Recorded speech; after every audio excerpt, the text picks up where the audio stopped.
Kansara DTV news ગુજરાતીમાં આપનું સ્વાગત છે। નજર કરીએ આજના મુખ્ય સમાચારો।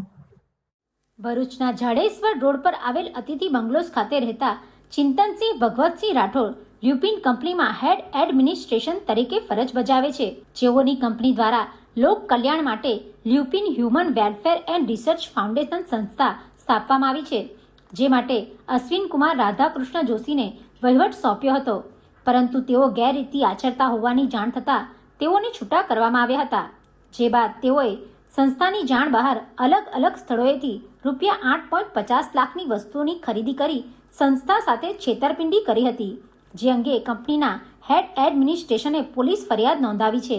ત્યારે પોલીસે આરોપી અશ્વિન જોશીને ઝડપી પાડી વધુ તપાસ હાથ ધરી છે।